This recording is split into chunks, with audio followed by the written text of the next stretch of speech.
Self-compassion is an act of rebellion in the world that we live in today, where I think we do get the message that we need to vilify our inner critic, where every ad that we see is telling us that there's something that could be better about us, that we don't have enough, that we aren't enough, that we need to be something other than what we are. And so the act of compassion in a world that is constantly breaking us down, I think is a rebellious act. And I think if we can see it that way, because I think a lot of us are feeling pretty rebellious and feisty right now, Mhm. that it gives us permission or a mission, depending on how you look at it, to be compassionate.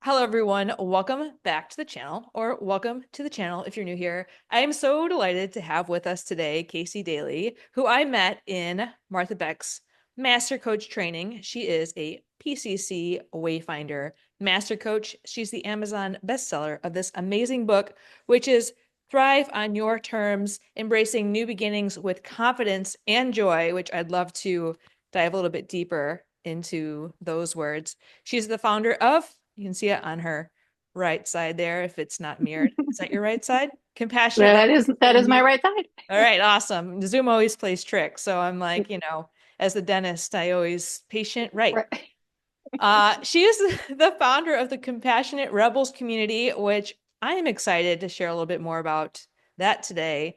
And also, when she's got free time, which I don't know how you have free time, you do so many amazing things. You like to make, I'm gonna pronounce it wrong, so I'll have you repronounce it, but I wrote it down. Amigurumi. That's Perfection, it? as far as I Okay. know, unless I'm Okay. also saying it wrong. Yeah, little crocheted animals. I should have had one to hold up, but yeah, I've gotten into that in the last like year, and it's just a nice way to channel some creative energy. How did you get into that? I think it started with my kids. They saw a book at the bookstore that was, hey, make these. And so they thought they were going to do it, and then it didn't work out. And so I Hmm. ended up making it for them and found that I actually enjoyed it. And I hadn't crocheted since I was, I don't know, really little, like crocheting little chains as bookmarks, I think was the last time I had done it. But I found my way in and I'm really liking it. Yeah, and it's so fascinating too. It's going to bring up so much that I know I'm going to ask you. So might as well just ask you this is when you're getting into something so creative, how does that impact you? It really calms me. I know that you're familiar with Martha Beck's work, and her latest book is all about anxiety and how creativity is the opposite of anxiety, really. So when you're anxious, you can't be creative, but what she discovered is when you're creative, you can't be anxious. And creativity doesn't have to be art or dance or anything, but just making something, using some part of you to be creative in some way. And so I think that it's been a really nice little thing that I can just pick up and do for a little while and be in, and it helps me keep my anxiety at bay. I think I don't know anyone who doesn't have a little anxiety these days. Mm-hmm. So it's a nice way to be able to tame that. Yeah, it's so fascinating. I'm definitely going to be looking some up later. And another thing that I've really enjoyed being part of having you facilitate is the heart math.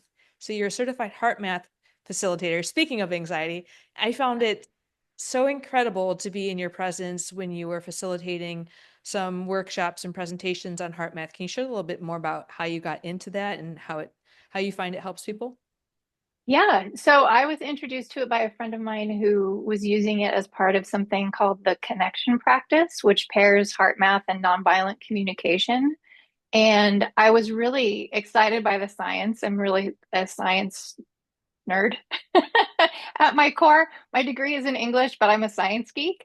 Mhm. And so I just pursued that a little bit at a time until finally I decided I wanted to be certified in it. They've been doing research since the early 90s and seeing just how your heart rhythm and your heart rate variability affects your brain, specifically your amygdala. And interesting fact, 90% of the information that travels between the heart and the brain is traveling up. So, what is going on with your heart rhythm really informs what you're able to do with your brain and whether or not you have access to your executive function. It controls a lot of your hormonal responses. And there was just so much benefit to it that it's something that I wanted to get into and share. And one of the fun facts about heart math, you said being in my presence, they did a study where they had four people at a table. Three of them were practicing heart math. One of them had no idea what was going on. And that fourth person came in and sat down. And as the other three were practicing the heart math coherence, it entrained that fourth person heart rhythm into the coherent sort of sine wave like pattern that you get with your heart rate variability. So it is something that's measurable in your energetic field and can really influence the people around you in a really wonderful way without them even knowing that you're doing it. And for people who may not have had exposure, can you give a little bit of a blurb on what it means to be in heart math coherence? Yeah. So when you are frustrated or anxious or irritated, and they measure your heart rate variability, it looks very jagged. It looks like a really awful day hiking where it's just up and down, but not in a nice smooth pattern, in a really sort of jagged, sharp looking way. I also like to think of it as if you were driving with one foot on the gas and one foot on the brake at the same time, how it would be really herky jerky. And that's how your body and your mind experience being in those states of anxiety or frustration. Using the same tools to measure, they found that if you are experiencing something like appreciation, very specifically appreciation, care, compassion, for some people, pride can be something that can really get into a state of coherence, is thinking of a moment when they felt really good about themselves, where they appreciated themselves. And what they find is that heart pattern goes from something that's very jagged into something that's just this beautiful sine wave. It just sort of goes up and down in a nice rhythm. And your brain and your body get synced up into that same nice rhythm, and it increases your resilience. And it's just a really great thing. But that's what it is. They can measure it, they can see it. There are some people who can actually look at it and tell what mood you're in, very specifically what mood you're in, just based on the energy that is coming off of you and your heart rate variability. That answer the question? Yeah, it did. Yeah. And for people Okay. who want to dive more, I'm curious, are you open to facilitation or how do you tend to work with people?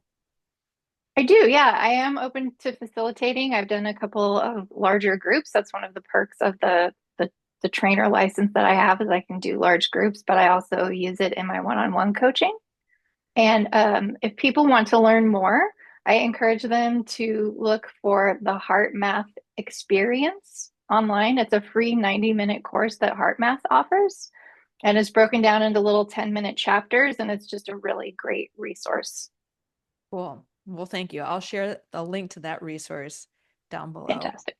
Yeah, and I love your book so much. And Thank you. thinking about some things that I learned even, from the book and also from that facilitation, where in this book and in your when you talk about heart math, you talk about the dragon.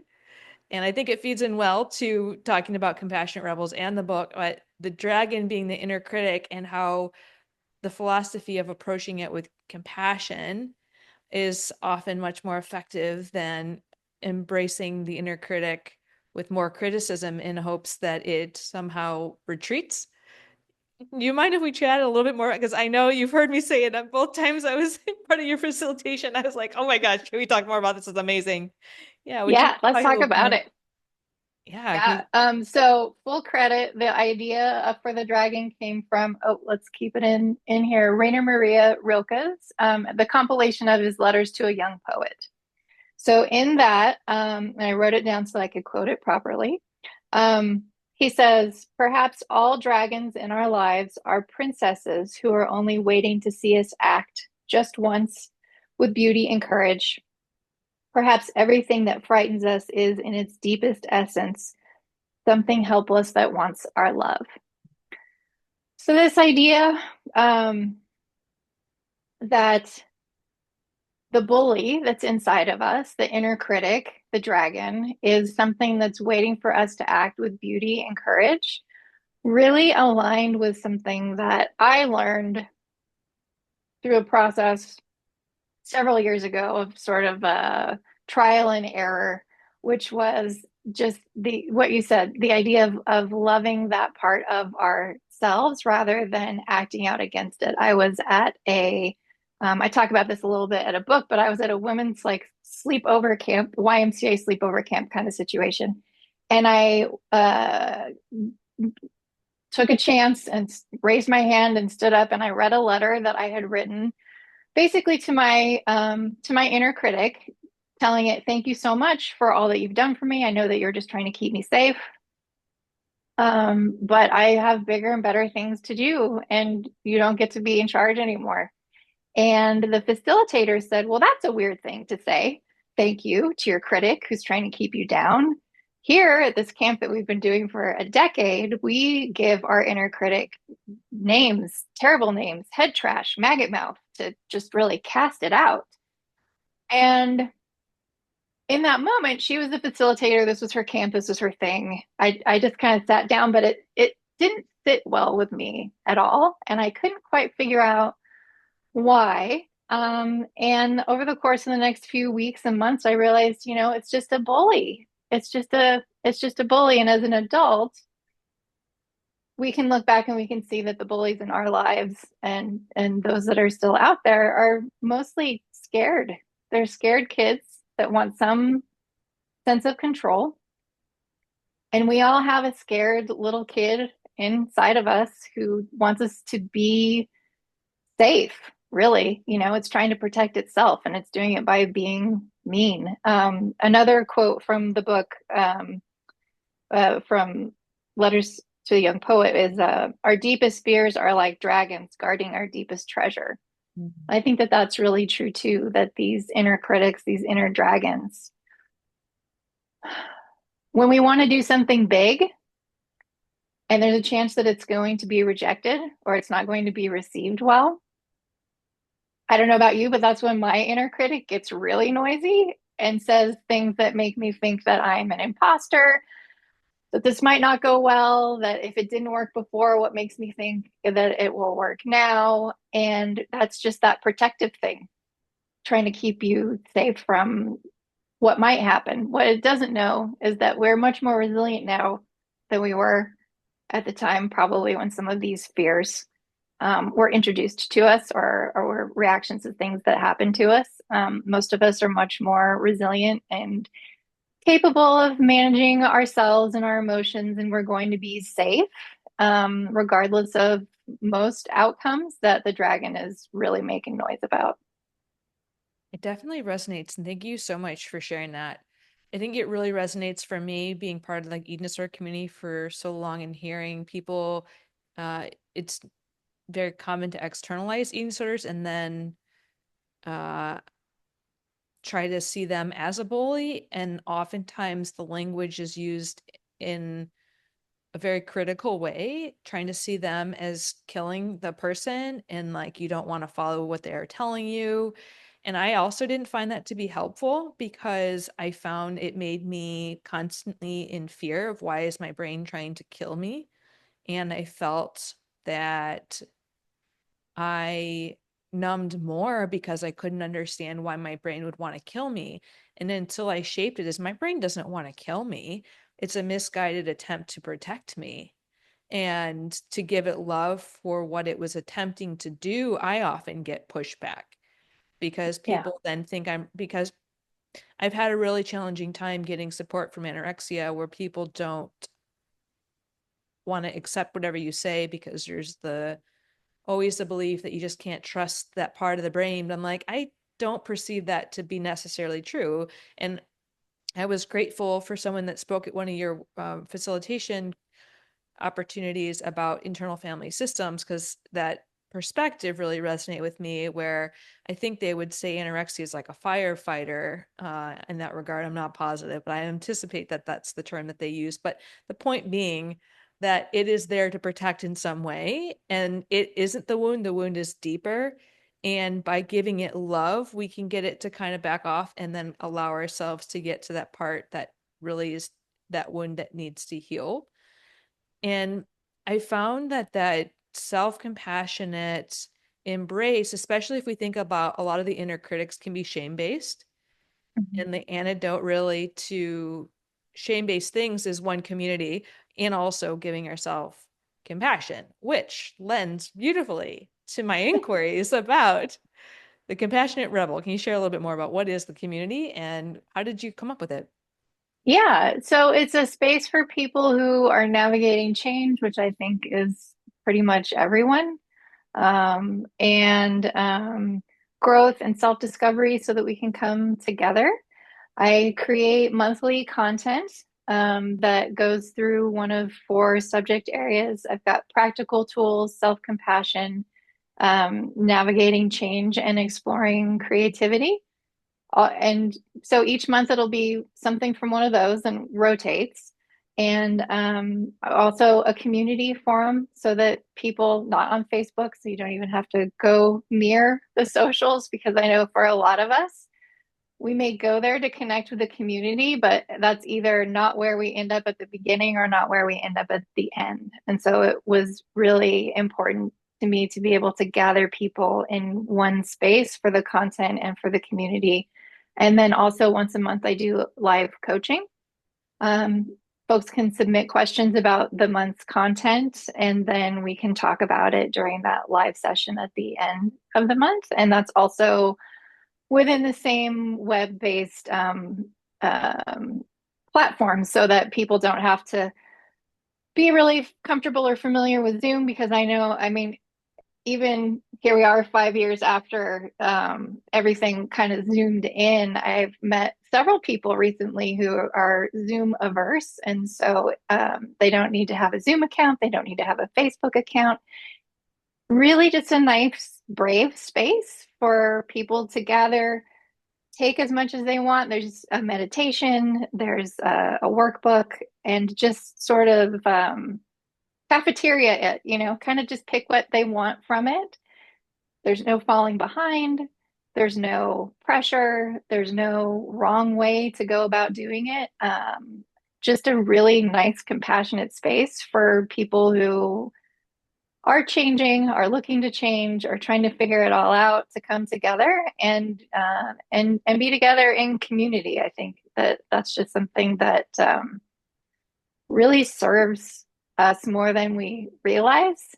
Isolation can feel safe, but it is not the best way for us to deal with our anxiety. So the opportunity in this brave space to come together to try to deal with it is the goal. That's what I'm doing.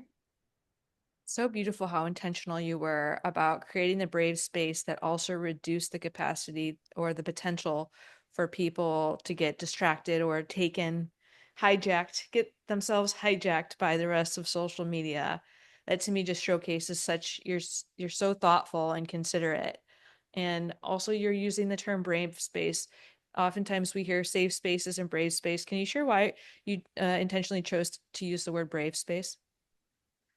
Yeah, I don't, because none of us can guarantee a safe space, but we can create an atmosphere where people can be brave, and speak up and know that they're going to be met with compassion and respect. And if there is something that happens that makes them feel unsafe, hopefully they can also be brave enough to say, hey, that didn't land well, or that was actually not okay, and know that it's a space where they can also say that.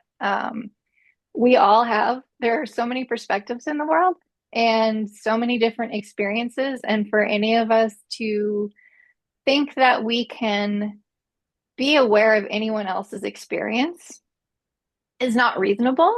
It's also not reasonable to expect everyone to have your perspective.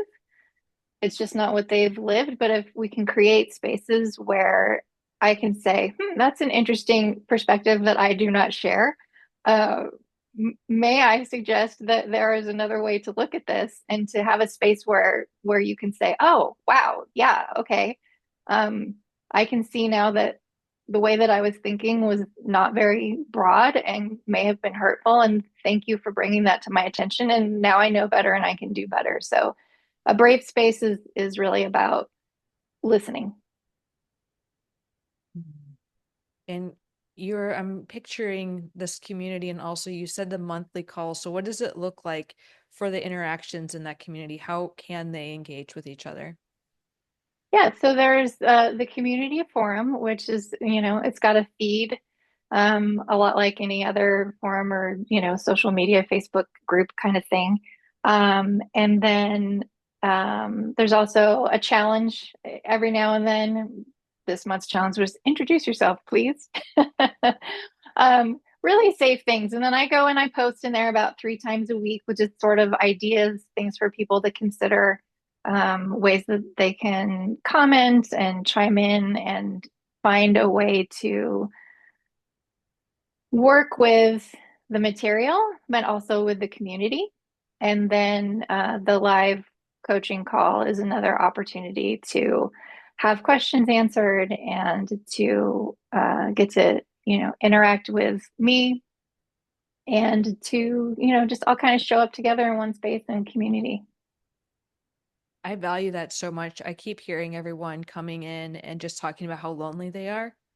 They're lonely, they're afraid, they're scared, and they think it's just them time and time again. And I don't offer group coaching. I'm like, man, I kind of wish I did, but here's this community you've created.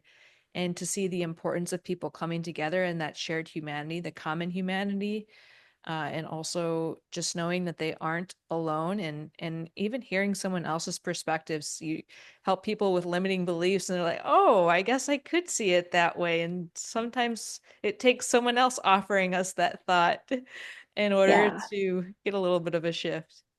Yeah. Well, and I like to encourage folks to ask questions because I've found anytime pretty much I've asked a question in a group, I've had at least one person look over at me with the eyes that say, thank you for asking that question. I think most of us feel like we're the only ones who don't know or who are afraid or who feel the way that we feel. And hopefully, this is an opportunity for people to see and feel that they aren't the only ones and that it is a space where they can be brave and that they will be heard. And for the people that want a little bit of an introduction to you and your thoughts, I think reading this book, I felt like you were in my brain. And because you wrote it, I was like, well, clearly at least two of us have these thoughts. And so I think it's really, like, that would be really valuable if people are, they're not sure where to start. I just think that you captured so well. I'm like, oh my gosh, thank you, Casey, for describing it the way you did and the twist. And like, I felt your energy while reading the book, which was really helpful for me because I've always kind of been on this really high, and my baseline is just really high threat. Like, it's very normal for humans to always kind of be in threat. And I have been told in my life that maybe my anxiety levels are a lot higher than I perceive them because it's my baseline. Yeah. But it was, I was so drawn to your presence, and then watching you in HeartMath and then having you with me while I was reading your book. I felt it so different because I could allow myself to be grounded and Mm. to be listening. And I'm, you normalized having anxiety, and I anticipate some of the feelings that I have, you also feel. So I want to, I share just that recognition that any work that you've done to be able to hold the presence that you have now, I'm always in awe and I appreciate it. And I'm just so grateful that now you're sharing it with a larger community. Thank you. Yeah, I appreciate that. The best compliment that I can get from people who are reading the book, people who know me or who have interacted with me, is for them to say, I felt like I was with you. I felt like you were talking to me. It just sounds so much like you. I feel like we're in conversation. And I appreciate that. that was the goal. I kind of wanted to feel like a nice, friendly conversation where here's a little bit about me, think maybe a little bit about you. This is really universal. I don't know anybody who isn't going through some of this, whether it's needing permission to be silly or needing an opportunity to love that inner bully or whatever. Each of the chapters is sort of a different permission or a mission for folks to consider. And there's some questions in there so that you can reflect and see how it applies to you and maybe how it doesn't, and how you can maybe integrate some of the practices into your day to day. But I don't know. Tell me. I think it was pretty easily digestible. It's one of those sort of like one little chapter at a time thing, or just like flip and find. Or I'm curious what your experience is with that. It was hard for me to stop at one chapter, but I can see how going back to it one at a time, because I did feel your presence and I was reading it when I was in a moment that I really needed some comfort. And I think that propelled me to keep going, even though, yes, the way that you wrote it, I can see how reading one chapter and applying could serve us very well. So I do think it can be read maybe a couple chapters at a time, apply, reflect, digest, and come back to several times again, especially as you're looking to regain some skills or create new skills in a certain area. And Mhm. thinking about your permission slips versus mission, I was thinking this would be something great for the audience to even try on today. Can you introduce them to the concepts of permission slips and mission? I don't know, mission slips? What do you call them? Mission. Missions, I guess, missions. Yeah, well, and I want to just really emphasize, I mean, obviously there's no wrong way to read it or to do it. And also there's no wrong way to read it or to do it. I think that a lot of us get caught up in thinking that something is a workbook and so we need to work it, or it's whatever it is and so it needs to be done in the way that it was intended. And so permission to enjoy however feels good. Even just Yeah, hugging so it. Like, I yeah. just feel like Casey's with me today. So, I do have emotional support books, just like ones that I get out every morning. There's very low chance that I'll get to very many of them, but they're like the emotional support books, right? Yeah, I have those too. And I'm so um humbled to hear that that's in your pile. Yeah. Um, yeah, I wrote a book a couple years ago that was called Permission Slips. And it was just that. It was a bunch of permission slips. And as you know, Jillian, we had an opportunity to have some project work that we focused on during our master coach training. And I thought that I was going to do one thing, and it ended up being something completely different, which was what I called a resto mod. So anyone who's familiar with any of like the car makeover shows where you take a classic car and you don't just restore it to original, but you like totally modify it. So you've got like this old cool looking car that has all of the, Apple CarPlay and every modern convenience. And so that's kind of what I did with my first book, Permission Slips. And in the process of doing that and creating reflective questions and everything at the end, I reached out to our master coach group and I said, "Hey, are there any permissions that you feel you need that I could maybe incorporate into this modification of my book?" And one of our cohorts said, "I don't want permission to do anything. I'm a rebel. I'm feisty. I don't like it. I don't care if I'm the one who's giving myself permission. It's not, ugh." Um, and so I really took that to heart and thought, wow, that person can't be the only one. And so I added mission. So if you don't want anyone, including yourself, like granting permission, but you're a person who's a rebel and you just want a mission so that you can accomplish it, um, every chapter has, okay, well, here's how you could do this if a permission slip is what you need for this, and here's how you could do it if you are a person who just really wants to take this on and you need a mission. And I think it just depends. In my last presentation that I did, there was someone who said, "Oh, I think there's some things that I need mission for and something I need permission for." So I'm really happy that I made the decision to recreate this book and to ask for the counsel of some very wise people, and that I was able to incorporate that while holding true to my mission, to really reach people and help them thrive. The energy of it, just picturing it, reminds me of the tender self-compassion and fierce self-compassion. So for me, when I think about tender self-compassion, I think I need more permission to give myself that. But like the fierceness, since like I'm military mission, like that speaks to me. I can do that more. And so Yeah. adopting both, yeah, I do think, and we already talked about a little bit the internal family systems and having different parts, like different parts of you, different times, different contexts. Yeah, it would make a lot of sense to have some variety in how you perceive permission slip versus a mission. Yeah, yeah. And I think that that also helps it speak to just a broader base of people and their different lived experiences. Back to that, we all have our own life experiences, and so that gives us our own perspectives. And I was definitely missing a perspective that I think a lot of people have. So the opportunity to serve more people is much appreciated. Shout out to Erin. Yeah, she is a rebel. She's an She is a adventurous little rebel. rebel.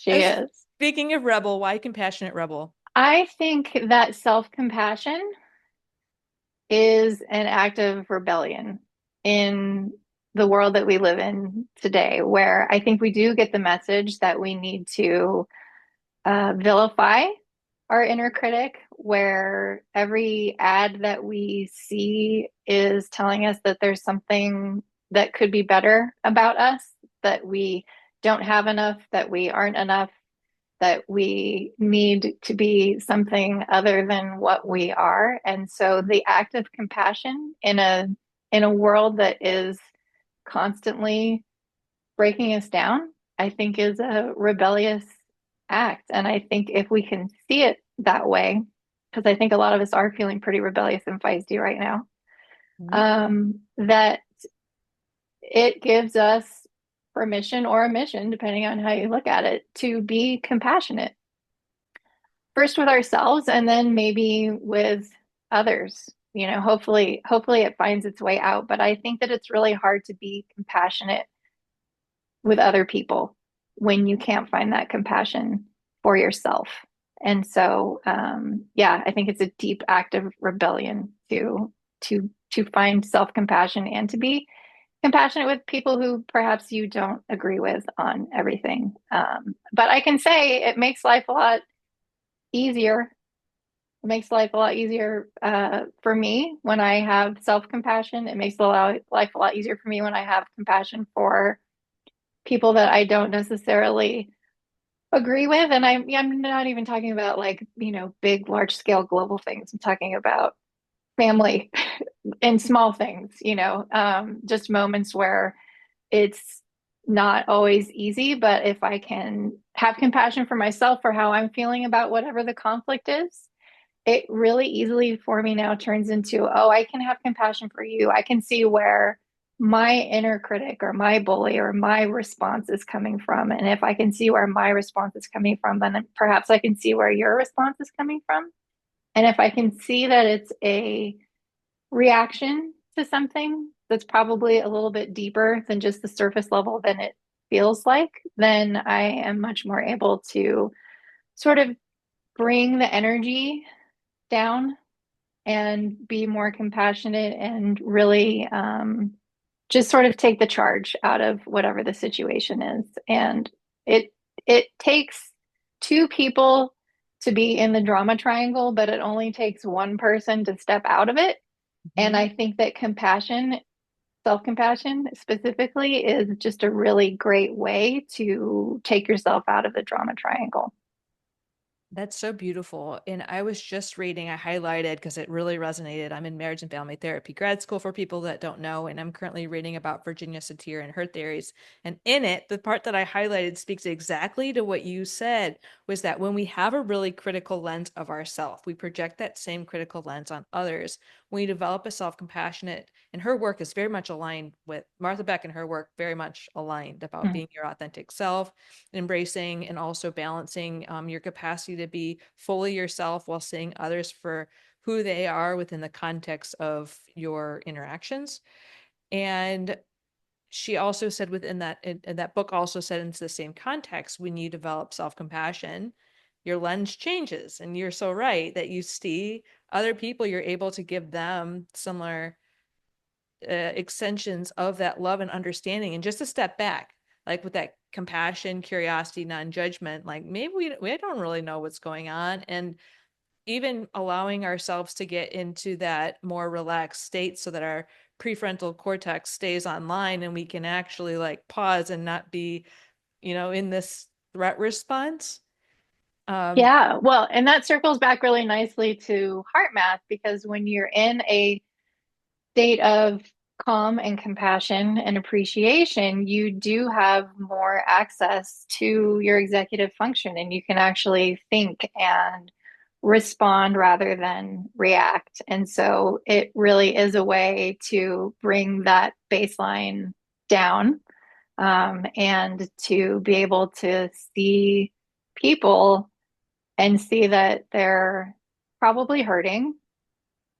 We're all probably hurting a little bit in some way, and if there's something that is escalated, compassion is just a really nice way to de-escalate it while completely staying in your integrity. I think that that's really important to mention, is that compassion and self-compassion and befriending your inner critic is a wonderful way to remove yourself from the drama triangle. It's not intended to excuse poor behavior or abuse in any way. It's really just about staying in your integrity, starting with yourself, taking care of yourself, and that does not mean excusing someone else's bad behavior.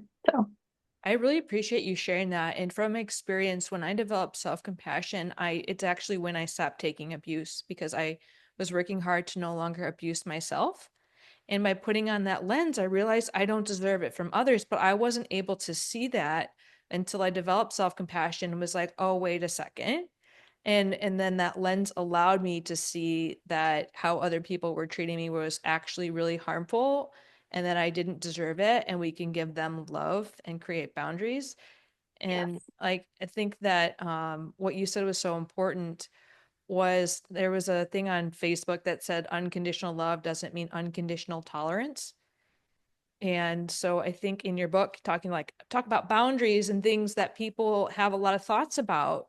And, if they develop people pleasing tendencies as a way to self protect, and like to gain that deeper understanding, for people that don't have exposure to coaching, you really help people with their limiting beliefs and creating meaning in their own lives on their terms, and reclaiming, like you just did for compassion, reclaiming the narratives, and like, now what do you want to do with it? And what I find also when I'm thinking about this, about people that you are supporting in your community during all these transitions, there's so many transitional emotions that come Mhm. up with, like in Kristen Neff's book, she talks about backdraft. And so does, I think in IFS, they might talk about backdraft, is like when you're going towards something that ultimately will be better for you, the initial stages of it can feel a lot worse as you expose yourself to maybe some of the things you've been tolerating that have been really harmful, and Mhm. confront some of the ways that maybe you've treated yourself poorly or accepted maltreatment from others.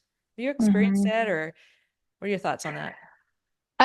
Yeah, I have experienced it. I haven't read that, but it definitely resonates with my lived experience that, yeah, sometimes it gets a little bit harder before it gets easier for sure. Yeah. And I think that it's really important to normalize that as well. Nothing worth doing is going to be easy.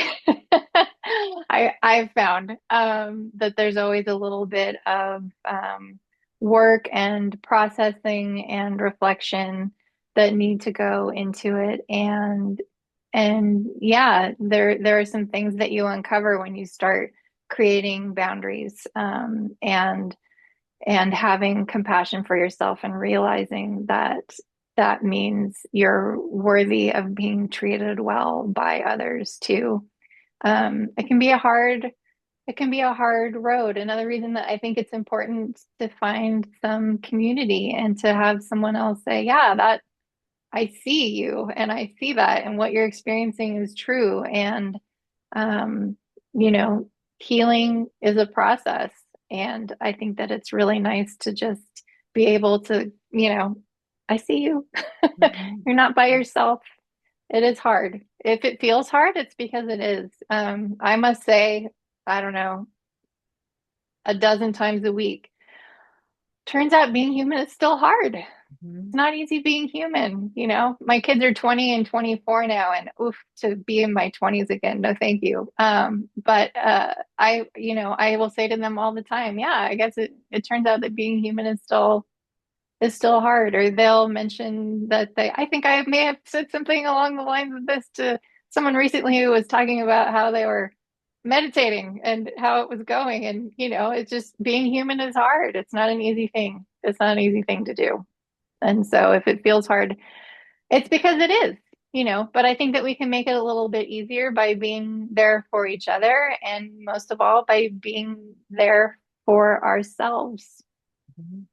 Yeah, in heart math, they talk, we hear things that are offered to people on a general scale, such as meditate more, do this, do that. And I think caveats aren't provided enough. Whereas, like, if you're sitting and meditating, but you haven't developed self-compassion, you have a large trauma history, or you've been distracting yourself, it can be flooding and overly activating. And even in the heart math, like that connecting with others, because you inspired me, I'm doing, a lot of courses with the heart math, the trauma certified heart math, not the facilitator yet, but the Yeah.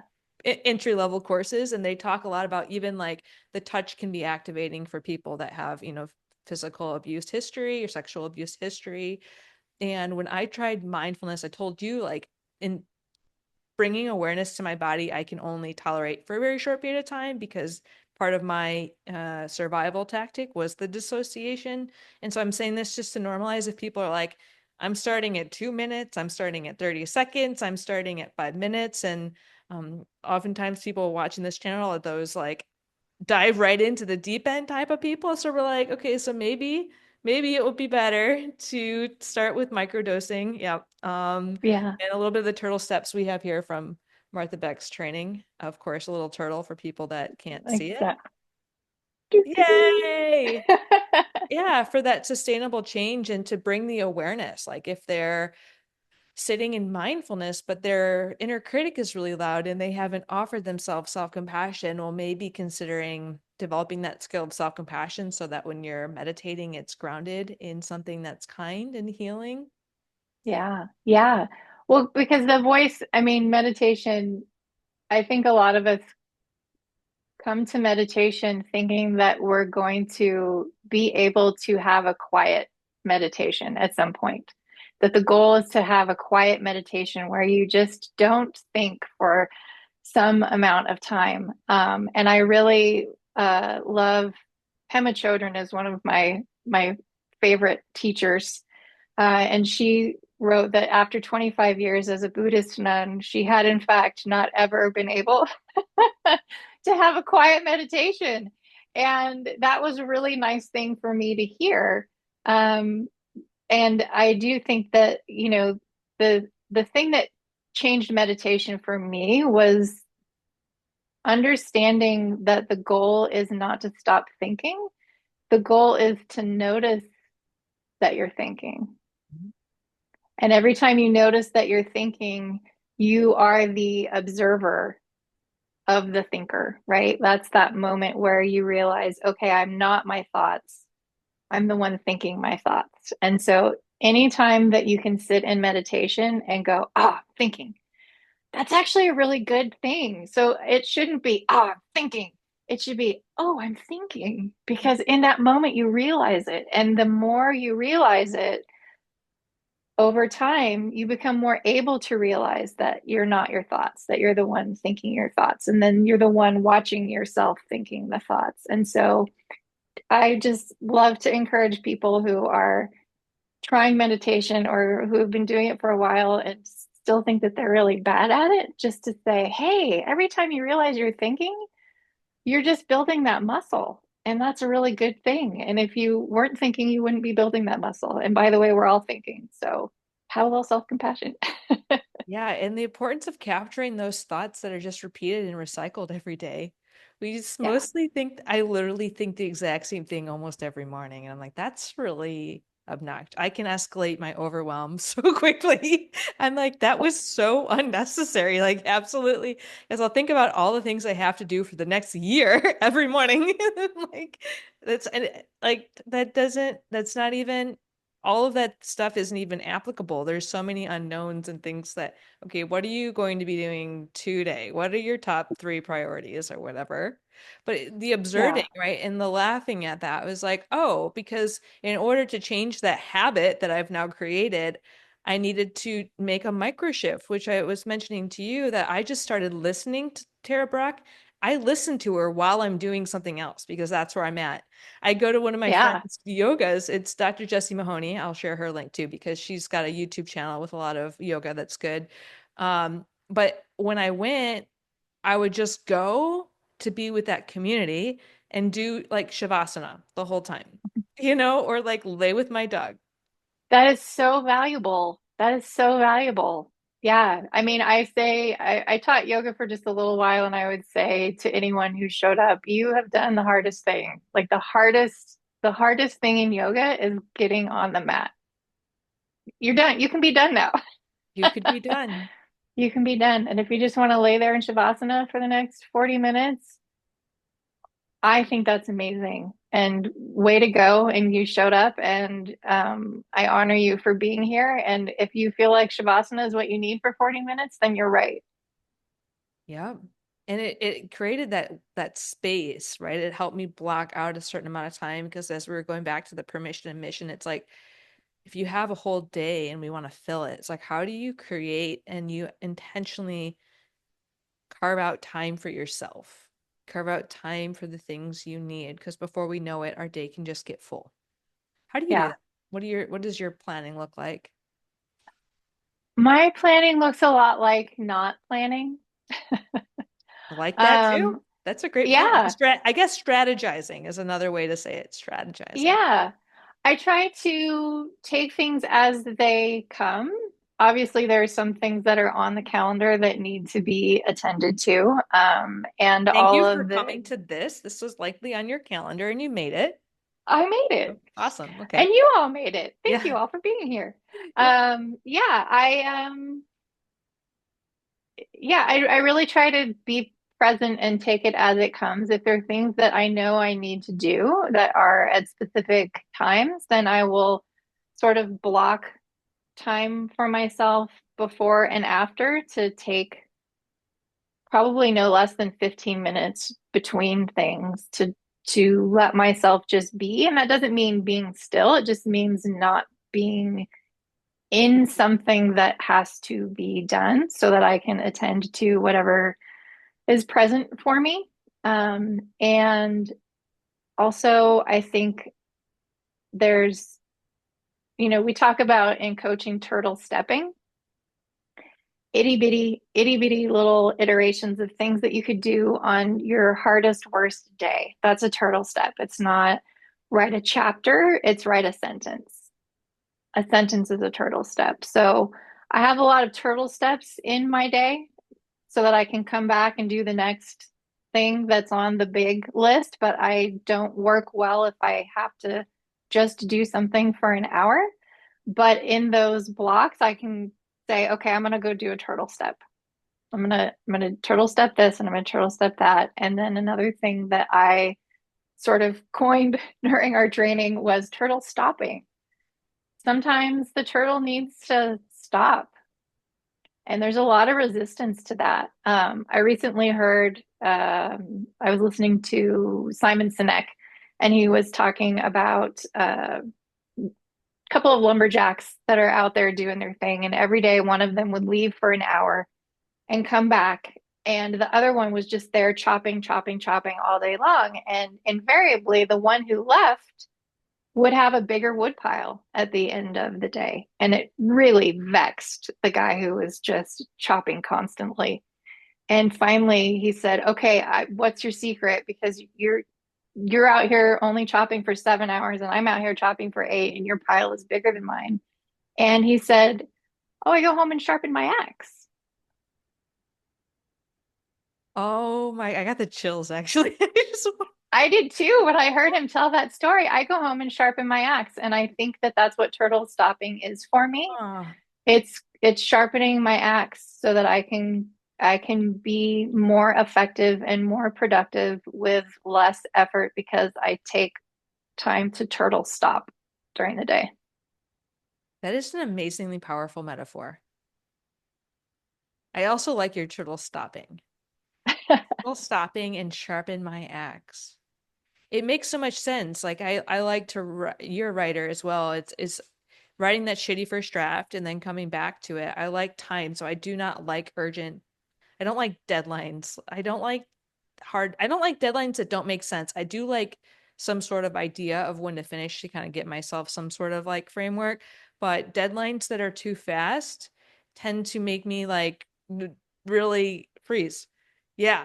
Yeah. And because creativity, one of my friends offered me the concept of a maker schedule and a manager schedule. And it sounds like you're part of that maker schedule where there's a lot more flexibility versus like I worked in my fellowship, my boss loved meetings so much that he ended up getting this white elephant cup that I got and I was glad because it fit him perfectly. It said I love meetings and then on the bottom it said about more meetings. It was just meeting after meeting. I'm like, I can't stand having that confinement or like seeing multiple things on my to-do list. And that used to be where I thought I thrived. And I just Yeah. realized it's what we've normalized to have a whole bunch of check boxes and Yeah. then get it done and you feel some sort of like mental relief, but physical exhaustion. And so I'm just really grateful that you shared that your approach is looking much different these days. Yeah, it is. And I mean, and part of that is the privilege of creating my own schedule and working for myself and working from home. And that is absolutely real and true. And that is not the case for everyone. A lot of people are working on someone else's schedule and in a high pressure, high demand, long hours sort of space. But I think that there's an opportunity for most of us to take a moment and sharpen the axe and really let that increase the level of service that you're able to give if you're in some sort of service profession, or the level of productivity you have if you are in a space where you're just needing to churn things out, that the necessity to recharge. And again, I think that comes back to self-compassion. Like you just need to be able to say, you know what? This is important to me, and I am worthy of this moment, and I'm going to do this thing for me. And the really nice thing, I think for parents too, I was a stay-at-home mom for a long time, and the idea that prioritizing myself actually made me better at my job because I know it's a cliche, but you really can't pour from an empty cup. And I think that it's true for parents and for professionals and for everyone that you just, the opportunity to take a moment and refill that cup means that everyone that you're serving, especially if you're serving and serving and serving and you think that you are um, doing everyone a favor by never taking time for yourself because everyone else is depending on you. My lived experience is I'm able to be much more in service of my work and of my family when I have a boundary and I stick to it and I do a little turtle stopping and I go and sharpen my metaphorical axe.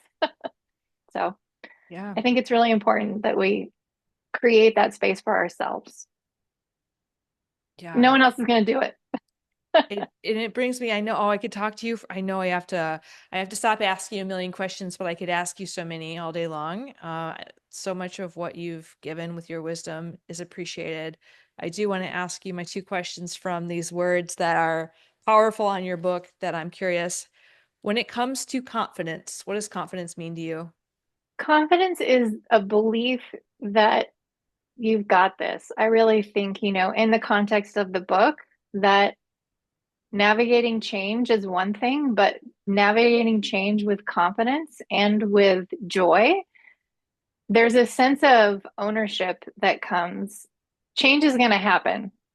Change is going to happen, and we're all going to navigate it. We're going to navigate it well. We're going to navigate it clumsily one way or another. We're in it.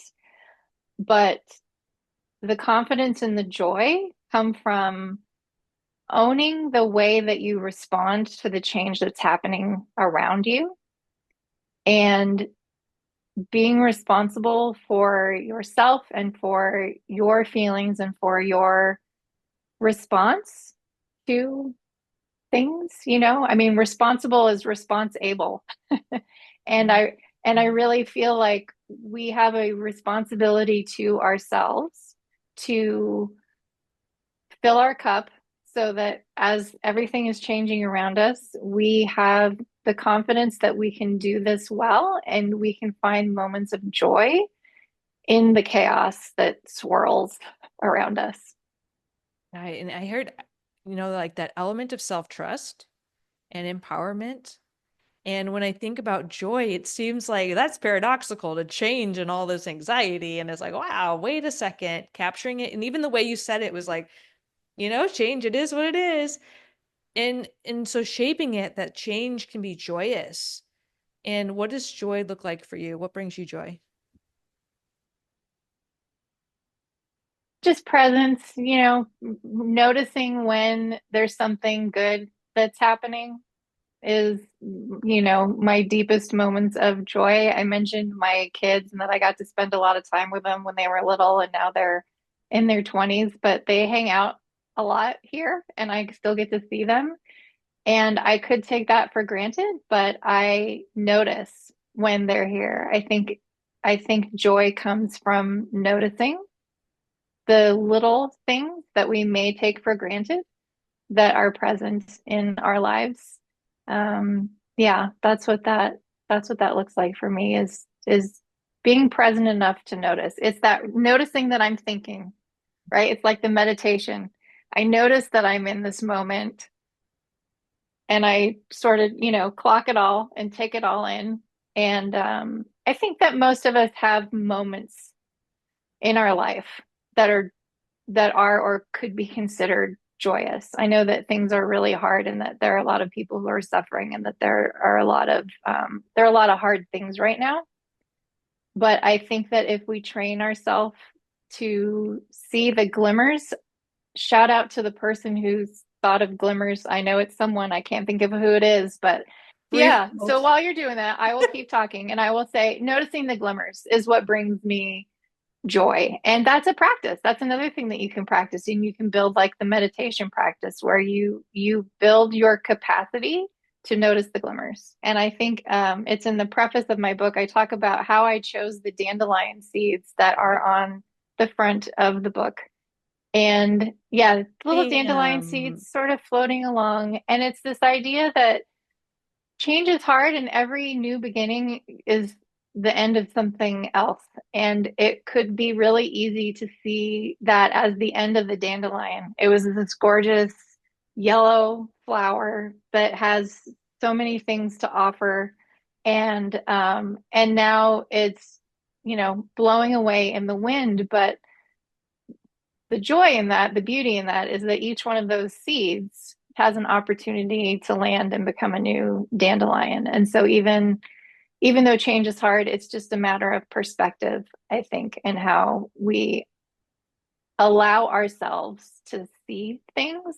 And it's a practice. It's not easy, but it's a practice. And so yeah, those dandelion seeds on the cover there are little glimmers in the midst of things that are hard and may seem like an ending, there's usually an opportunity to see something as a new beginning. That's so beautiful. And I just thinking about back to the self-compassion and community, I've pivoted a lot, and those have been two ingredients that have really supported that often very destabilizing transition. It's just knowing you can trust yourself, you'll be kind to yourself during the experiments, and also having a community that you feel loves you throughout the whole process. I think that's the only way for me that I was able to move forward without it becoming detrimental and with allowing my dragon to be there and have less of the show, because that would have been my coping skill through all those toughs. But it's like, no, that's okay. It's okay. You can calm down. We've got some other tools also here to help support us. Yeah, we've got this. Yeah. And I think that that's key too, is having some tools wherever you find them, whatever works for you, having some tools that help you ground back into that place of compassion for yourself and compassion for your inner critic. And if they're like, well, I want a lot of the tools that Casey offers, how can they connect with you? Please feel free to share all the things down, and I'll put those links down below. Yeah, so the book is a great place to start. I think it's really accessible. The Kindle version is 99 cents, so it's a price point that most people can meet. And then there are more resources available if you want to join us in the Compassionate Rebels. Different great content every month, a chance to meet with people who are probably going through something very similar to you, or if they're not, they want to support you in what you're navigating. And yeah, that's it. I also do one-on-one coaching, so you can find that on my website. It's all there. If you go to CaseyDaly.com, you can find it all. And then I also write a Substack, so it's another little accessible piece where um, regularly, but not on a schedule, I write things and I post them over on Substack, and they're all filled with maybe just a little tool or a little glimmer or a little something. So they're intended to be of service to the community as well. I love the regularly, but not on a schedule. I'm vibing that. It's Yeah. very similar. Yeah, I'm vibing that. And so I want to invite the audience to share any thoughts, questions, reflections. I know, Casey, I can share the questions with you. I'd love to have you back on again. And also, while I'm inviting them to do that, you've shared so many takeaways, but is there any last messages you want to share with the audience? You're magical. You're a magical human being. And I say TUI Ampwak is my acronym for the universe is a magical place where anything can happen. Um, and I believe it. I believe it. And I hope that there's space in your heart to believe it too. Thank you. I feel that. I'll accept it. And everyone, please go pick this up. She just said 99 cents on Kindle. Can you believe that?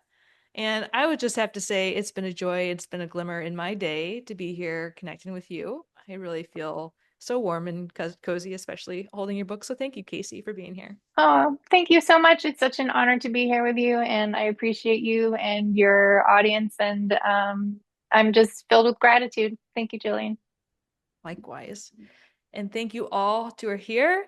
And until next time, I hope you have a wonderful day and tell us about your glimmers and what your magical self is up to these days.